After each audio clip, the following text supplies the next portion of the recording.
Hosanna Adonai. Je vous salue tous au nom de Jésus-Christ.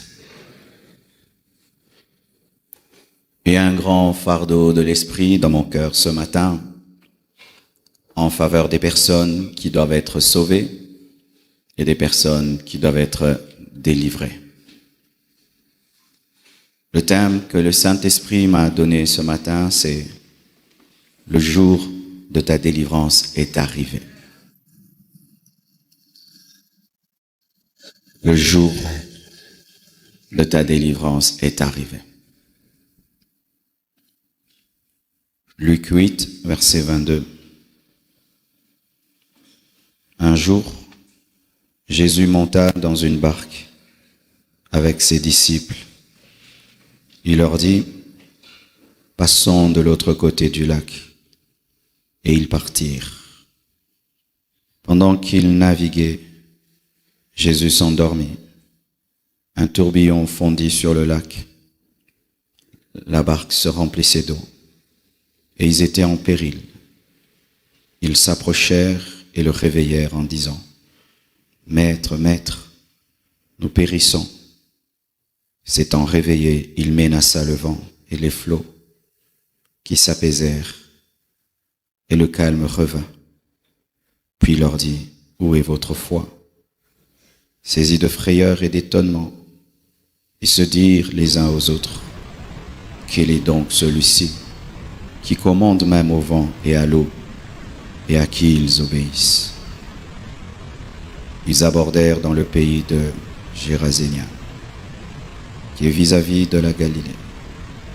Lorsque Jésus fut descendu à terre, il vint au-devant de lui un homme de la ville qui était possédé de plusieurs démons. Depuis longtemps, il ne portait point de vêtements et avait sa demeure, non dans une maison, et dans les sépulcres. Ayant vu Jésus, il poussa un cri, se jeta à ses pieds et dit d'une voix forte, « Qu'y a-t-il entre moi et toi, Jésus, Fils du Dieu Très-Haut, je t'en supplie, ne me tourmente pas. » Car Jésus commandait à l'esprit impur de sortir de cet homme, dont il s'était emparé depuis longtemps. On le gardait lié de chaînes et les fers aux pieds, mais il rompait les liens et il était entraîné par le démon dans les déserts. Jésus lui demanda, « Quel est ton nom ?» « Légion, répondit-il, car plusieurs démons étaient entrés en lui. Et il priait instamment Jésus de ne pas leur ordonner d'aller dans l'abîme. Il y avait là, dans la montagne, un grand troupeau de pourceaux qui paissaient. Et les démons supplièrent Jésus de leur permettre d'entrer dans ces pourceaux. Et il le leur permit. Les démons sortirent de cet homme, entrèrent dans les pourceaux. Et le troupeau se précipita à des pentes escarpées dans le lac et se noya. Ceux qui les faisaient paître, voyant ce qui était arrivé, s'enfuirent et répandirent la nouvelle dans la ville et dans les campagnes. Les gens allèrent voir ce qui était arrivé. Ils vinrent auprès de Jésus et ils trouvèrent l'homme de qui étaient sortis les démons, assis à ses pieds, vêtu et dans son bon sens, et ils furent saisis de frayeur. Ceux qui avaient vu ce qui s'était passé leur racontèrent comment le démoniaque avait été guéri. Tous les habitants du pays de Gérasénia prièrent Jésus de s'éloigner d'eux, car ils étaient saisis d'une grande crainte. Jésus monta dans la barque et s'en retourna. L'homme de qui étaient sortis les démons lui demandait la permission de rester avec lui. Mais Jésus le renvoya en disant, « Retourne dans ta maison et raconte tout ce que Dieu t'a fait. » Il s'en alla et publia par toute la ville tout ce que Jésus avait fait pour lui. À son retour, Jésus fut reçu par la foule, car tous l'attendaient. Et voici, il vint un homme nommé Jairus, qui était chef de la synagogue. Il se jeta à ses pieds et le supplia d'entrer dans sa maison, parce qu'il avait une fille unique d'environ 12 ans, qui se mourait. Pendant que Jésus allait, il était pressé par la foule. Asseyez-vous, s'il vous plaît. Au verset 22, il est dit un jour, virgule. Un jour, virgule. Un jour. C'est l'histoire du possédé de Gadara que nous tous nous connaissons. Plusieurs prédicateurs ont déjà parlé de cet homme. Et alors que je priais le Seigneur, je lui demandais comment est-ce qu'il voulait que nous puissions clôturer ces 30 matins.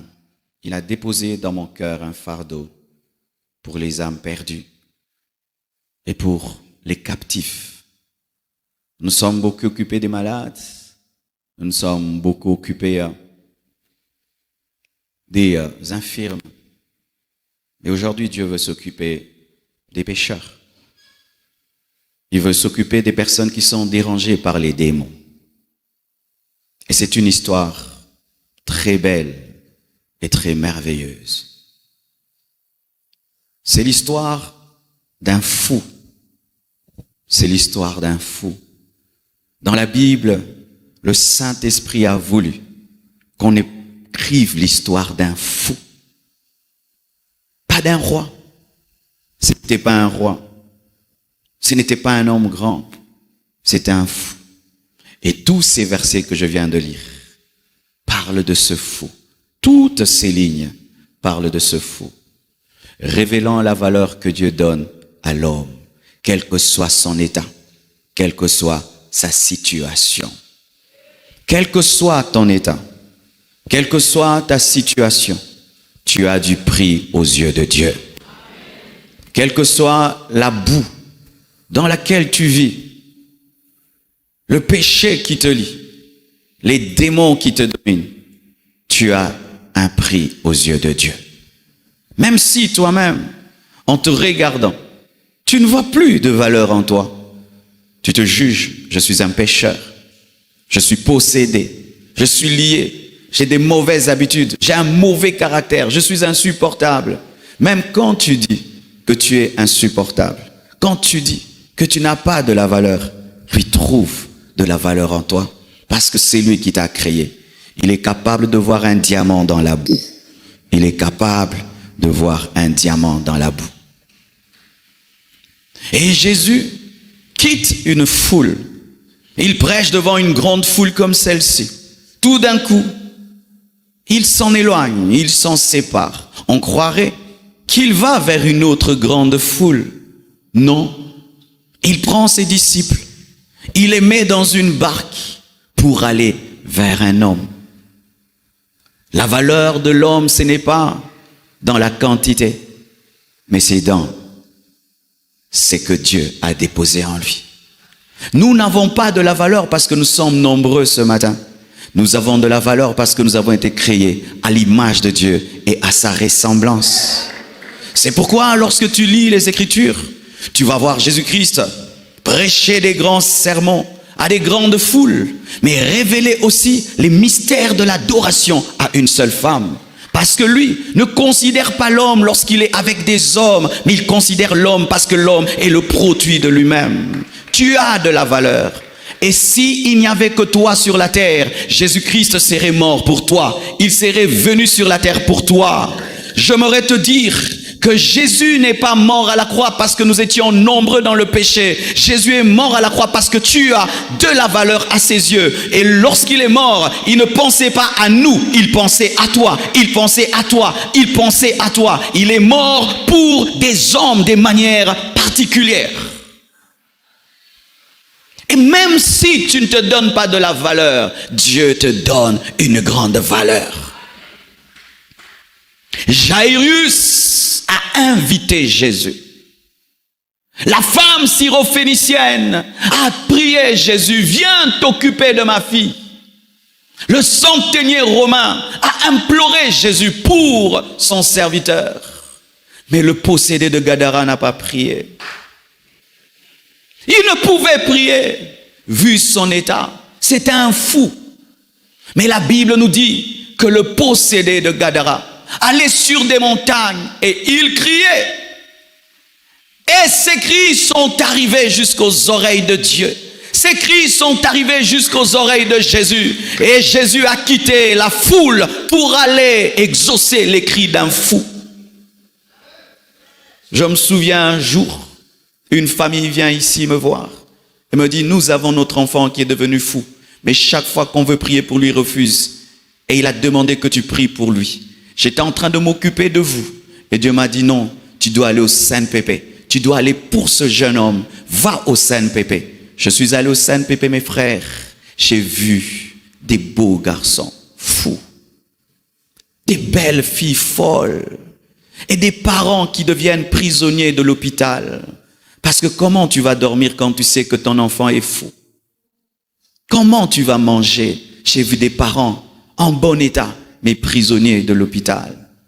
Quand j'arrive, je trouve toute sa famille autour de lui. Et j'ai prié pour lui. Et il a été guéri. Aujourd'hui, il prie, il est au milieu de nous.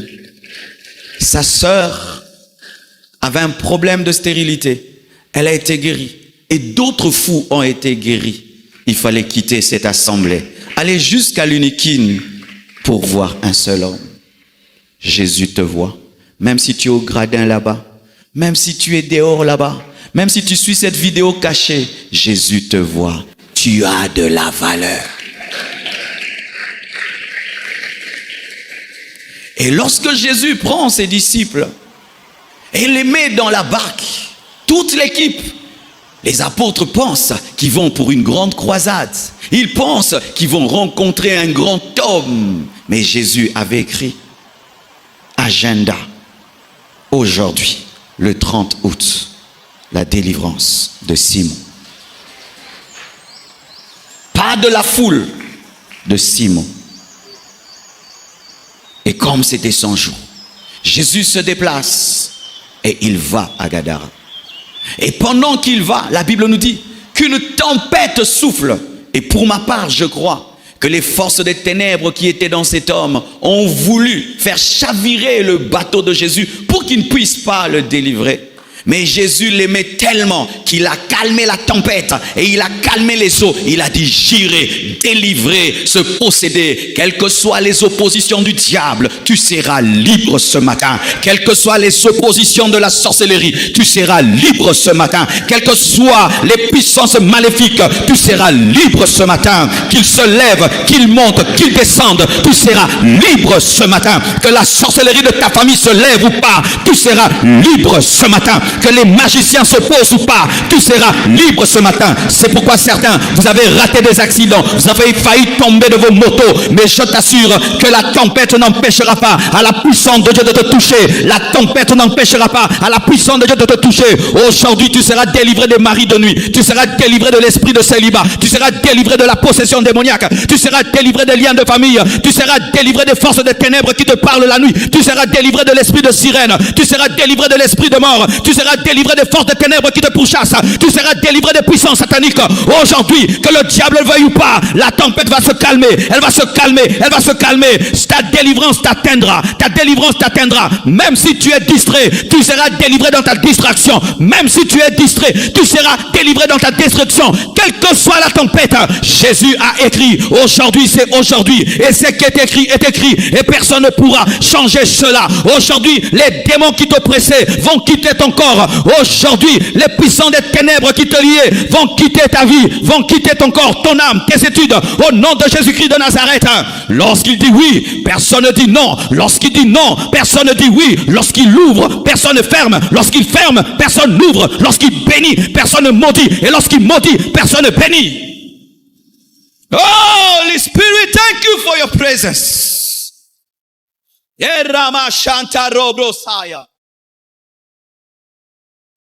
Oh, un homme m'a dit un jour qu'il était délivré ivre. Il était ivre, mais Jésus l'a délivré pendant qu'il était ivre. Vous vous imaginez comment Dieu peut chercher les hommes. Le frère Jonathan nous a témoigné comment Jésus l'a cherché dans une boîte de nuit.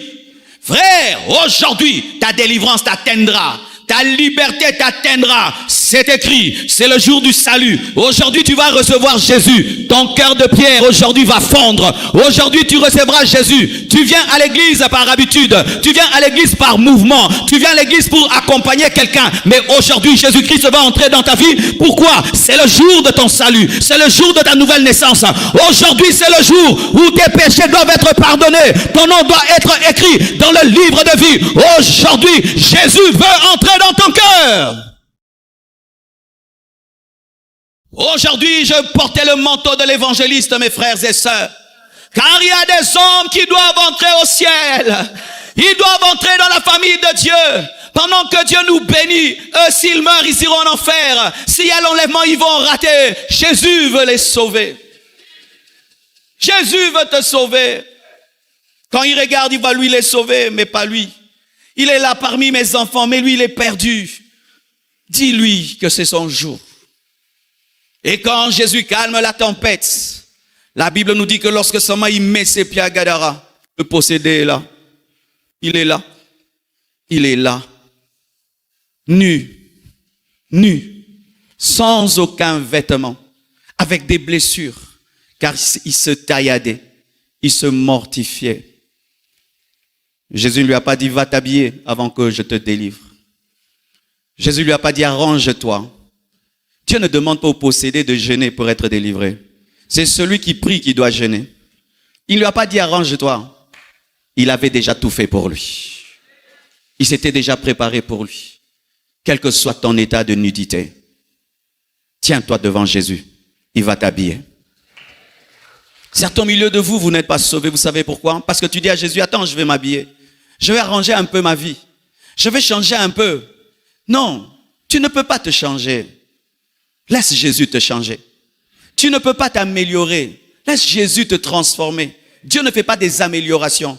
Dieu fait des transformations. Tu n'as aucun honneur, aucune respectabilité. Même à tes propres yeux, tu ne te trouves pas habillé. Laisse Jésus t'honorer et ton témoignage sera grand. Plus profond est ton mal, plus grand sera ton élévation. Plus grande sera ton élévation. Mes frères et sœurs, pourquoi vous cherchez à vous changer vous-même? Je vois des païens qui cherchent à se changer, qui cherchent à se transformer. Tiens-toi tel que tu es. Et cet homme se mortifiait. Il avait un esprit d'autodestruction. Il voulait se donner la mort. Tu sais, quand la souffrance est grande, des fois les hommes veulent se tuer. Et certains au milieu de vous, plusieurs fois vous avez tenté de vous suicider. Plusieurs fois tu as pensé te suicider. Plusieurs fois tu as essayé de te suicider. Tu es dégoûté de la vie. Tu es dégoûté de toi. Et tu penses à la mort. Tu préfères mourir que vivre. Ne fais pas cela. Il y a un programme pour toi. Un jour de salut. Un jour de délivrance. Les puissants de ténèbres te dérangent tellement que tu aimerais te donner la mort. Ne fais pas ça. Dieu a un plan pour toi. Résiste. Tiens bon. Ne cède pas cette voix maléfique qui te dit de te tuer, de prendre ces comprimés et de les boire, de te taillader les veines. Ne le fais pas. Il fut un temps, on ne parlait pas de suicide en Afrique, mais aujourd'hui les Africains se suicident. Ta femme te quitte et tu veux te donner la mort. Un fiancé t'a abandonné et tu veux te donner la mort. Rien ne marche dans tes études, dans tes affaires. Tu penses à la mort. Tu aimerais même avoir un accident et mourir et partir. Il était dans cet état. Personne n'arrivait à le dompter. Ses parents venaient l'enchaîner pendant quelque temps. Il avait une force démoniaque. Il brisait les chaînes. On pouvait le lier. Il avait une force. Il brisait les chaînes. Personne n'arrivait. Papa, maman, personne n'arrivait. C'est comme toi. Tu es conscient que personne n'arrive à te dompter. Toi-même, tu sais. Personne n'arrive à te changer. Personne n'arrive à te corriger. Tes parents sont fatigués. Ta mère est fatiguée. Ton mari est fatigué. Ta femme est fatiguée. Même les hommes de Dieu sont fatigués. Personne n'arrive à te dompter. Tu es indomptable. Tu as une telle force dans le mal, dans le péché, que tu n'arrives pas à être contrôlé. Et tout le monde a arrêté de te conseiller. Personne ne te conseille, tu as remarqué. Personne ne vient t'aider. Personne. Les gens même sont fatigués de prier pour toi. Ils sont désespérés. Plus personne n'ose faire un effort pour ton changement. Et c'est bien. C'est pour que toute la gloire revienne à Dieu. Si ton père s'est fatigué de toi, ton mari s'est fatigué de toi, ta mère s'est fatiguée de toi, ta femme s'est fatiguée de toi, il y a quelqu'un qui ne se fatiguera jamais. Jésus suit l'homme même lorsqu'il veut mourir. Jésus suit l'homme lorsqu'il veut expirer. Il dit, donne-moi ta vie. Jusqu'au bout. Jusqu'au bout, Jésus poursuit même l'homme qui est déclaré anathème par les hommes. Mais Jésus le suit. Tu sais pourquoi? Parce qu'il se voit en toi. Tu as été créé à son image. L'homme se fatigue de l'homme parce que l'homme n'est pas créé à l'image de l'homme. Mais Dieu ne se fatigue jamais de l'homme parce que l'homme est créé à son image. Et lorsque ce fou criait, Dieu se voyait crier dans le fou. Lorsque le fou se mortifiait, Dieu se voyait se mortifier dans le fou. Lorsque ce fou était nu, Dieu se voyait nu. C'était son image. Son image. Quand tu souffres, quand tu pleures, quand tu es au bout, Dieu se voit lui-même. C'est pourquoi la parole s'est faite chair. Parce que Dieu a regardé sa créature en train d'aller en enfer. Il a dit, je dois faire quelque chose. Michaël ne peut rien. Moïse ne peut rien. Élie ne peut rien. Je prendrai un corps et je mourrai pour eux.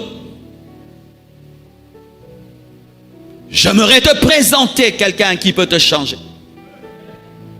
Qui est au-dessus de la discipline des parents, qui est au-dessus de la discipline des hommes et de ta propre volonté, incapable de te changer toi-même. Jésus-Christ de Nazareth, la vie, lorsqu'il entre en toi, tu reçois une capacité spirituelle, surnaturelle de vaincre le mal, de vaincre le péché, de vaincre les démons.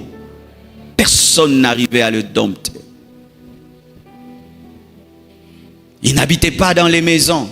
La Bible dit, il vivait dans les sépulcres et dans les déserts. Il vivait là où les hommes ne vivent pas. Il vivait parmi les morts. Il aimait les lieux de mort et de sécheresse. Comme toi, tu aimes les lieux de mort. Même quand tu dis, j'irai plus dans une boîte de nuit, tu vas toujours en boîte, malgré que tu viens à l'église. Tu vas toujours en boîte, dans les sépulcres. Dans les déserts, parce qu'il n'y a pas de vie dans une boîte de nuit. Tu vas toujours en boîte. Tu vas toujours dans des lieux où on vous donne des drogues. Tu vas toujours dans des hôtels de prostitution. Même si tu viens à l'église, c'est plus fort que toi. C'est plus fort que toi. Tu es poussé dans les déserts. Tu es poussé dans les sépulcres. Poussé dans les bars. Poussé dans des hôtels de prostitution, poussé vers la drogue, poussé vers une maison de péché. Mais quel que soit ton sépulcre, Jésus t'y cherchera. Quel que soit ton désert, Jésus t'y cherchera. Quel que soit ton sépulcre, Jésus t'y cherchera. Quel que soit ton désert, Jésus prendra le bateau vers toi.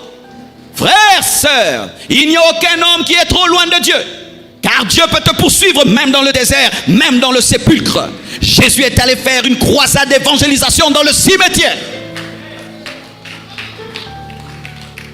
Quel amour! Le plus grand prédicateur, l'homme le plus puissant, le plus loin du monde, se déplace pas pour une croisade de 1000 personnes dans un lieu fameux, mais pour un homme dans un cimetière. Tu peux saisir à quel point le Seigneur t'aime et te cherche et te veut. Tu peux saisir à quel point tu as de la valeur aux yeux de Dieu. Et lorsque cet homme se tient devant Jésus, au lieu que lui parle, les démons parlent en lui.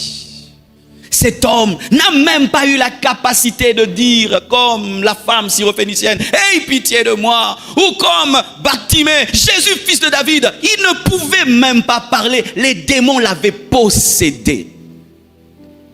Ils avaient même possédé sa langue, possédé son corps, son âme et son esprit. Il était sous contrôle du mal.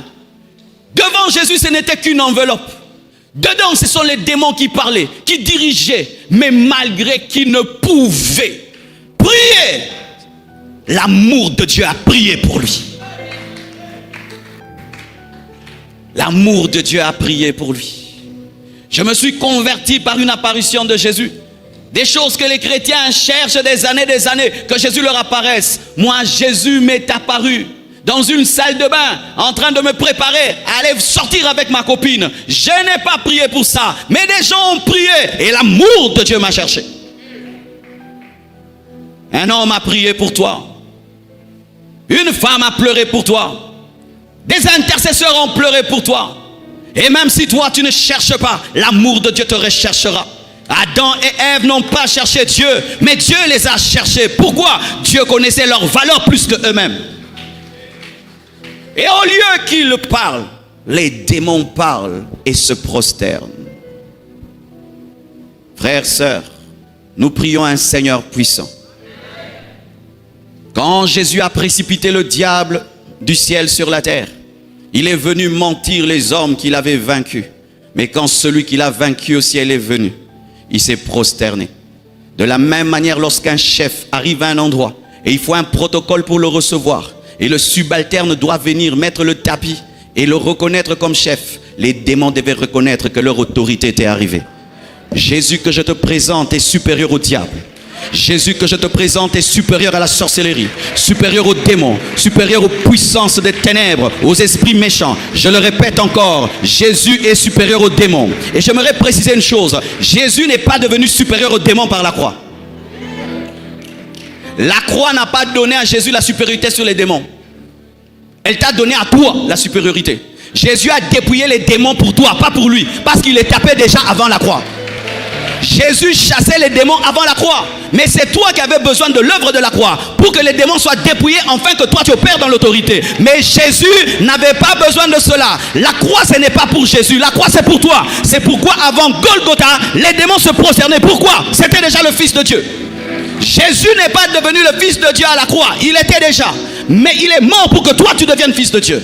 Oh, donne-moi la main, donne-moi la main, donne-moi la main, donne-moi la main. Et nous voyons Jésus parler calmement, les démons supplier. Tu as en toi le roi des rois, cher chrétien.